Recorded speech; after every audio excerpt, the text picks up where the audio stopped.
নামাজ না পড়লে কাফের কাফের। সালাত পড়ে না কাফের, সরাসরি কাফের।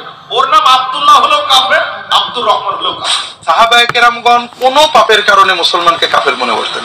মুসলমান পাপ করতে পারে, কিন্তু নামাজ তরককারীকে তারা কাফের মনে করতেন। আচ্ছা, যে সালাত পরিত্যাগ করলো 1 নম্বর শাস্তি, সে অমুসলিম। হচ্ছে যে সাহাবায়ে কেরাম কাফের মনে করতেন সালাত ত্যাগকারী। কেউ যদি ইচ্ছাকৃত সালাত ত্যাগ করে তাহলে সে কি কাফের? সালাত পরিত্যাগ করা কুফরি। যে সালাত আদায় করে না সে কাফের। এই পয়েন্টটা ভালো করে মনে রাখবেন। কোন জায়গায় কোরআনে একটি আয়াত অথবা রাসূলুল্লাহর হাদিস দেখাতে পারবেন না যে বেনামাজি মুসলিম এই কথাটি আছে। আল্লাহ বলেছে যদি তোমরা আল্লাহর ভালোবাসা পেতে চাও তাহলে রাসূলের অনুসরণ করো।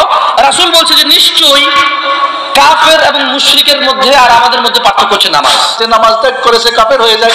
বেনামাজিরা জানবে কি করে সালাত ত্যাগ করলে যে মানুষ ইসলাম থেকে খারিজ হয় সেটা আলেমরাই জানে না।